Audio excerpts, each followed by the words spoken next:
We're trying to develop neurochemistry, hormonal chemistry, power, speed, quality, structures that can weather the task at hand. So my question is a base of what? You know, we want a base of power, speed, movement, activity. So every Monday, we train 46 weeks out of the year. Every Monday, unless they're in Europe with a meet or something like that, we're doing acceleration development. Acceleration is a skill. Must be taught, must be rehearsed, must be practiced.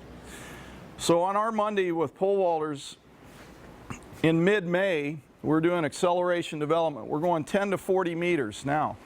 How do you determine what distance? Well, if they're a little bit dinged up, you're not sure, we're doing a lot of 10s and 20s. If they're pretty good, then we open it up to 30 or 40. Guys can still be accelerating at quite a clip at 40, where girls starting to cool down after 30. So women would probably be a little bit less with their power output.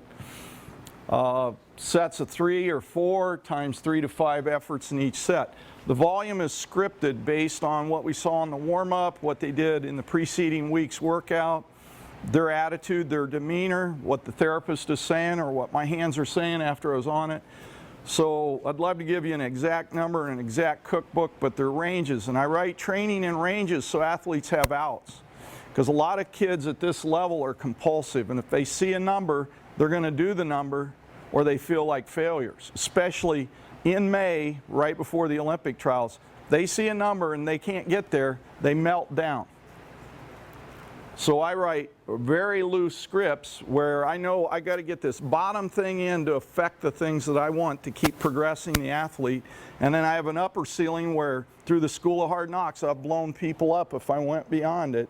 And we prescribe within those parameters. We're hitting a little bit of ATP in this time of the year and alactic interface, and we're trying to pump some lactate in at the end of this thing. So the recovery on this was 1 minute within the set and 4 minutes between the sets. Now the style of acceleration work, you know, some of our vaulters come out of blocks because the blocks act like overspeed. They get greater force application, greater initial velocity on the first 2 steps. Some people, if they're having attentional problems, they get distracted. We may do it in groups where they're forced to focus down and feel things and execute with external stimuli beating on them. A lot of time we'll do it rollovers. Some kids will do it fly-in. Say they got an injured popliteus that gets a little yank and extension. Well, we'll do a fly-in to keep pressure off the popliteus muscle. So again, what style you use is dependent upon the health of the athlete, time of the year, or what you're trying to get done with that individual.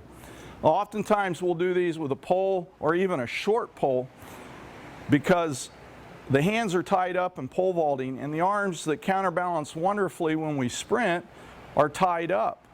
And so if you're holding a short pole, it'll be all over the place unless you learn to undulate the wrist, the elbow, and the shoulder to pick up the embarrassing rotation that occurs when the hip undulates and oscillates. So we do a lot of short pole work like that to get them to stabilize these joints for counterbalance purposes. We emphasize mechanics. It's not always about speed. Sometimes we'll have up beams just to let us know what's going on. But the thing that drives the bus is mechanics. Ground contact time, flight time, each stride getting longer, each stride getting quicker, total body angle to the ground decreasing each step, shin angles and pelvic angles decreasing with the total body angle. Looking at having the correct rhythm, that it's a uniform acceleration and that they're relaxed doing it. It's my contention in working with pole vaulters from all over the world, a lot of these guys and gals don't know how to run. And inconsistent runway problems, you know, we had crazy winds in the men's pole vault. Shook up a lot of people. We had crazy winds in the men's decathlon pole vault. It magnified the flaws that those athletes had in their running motif.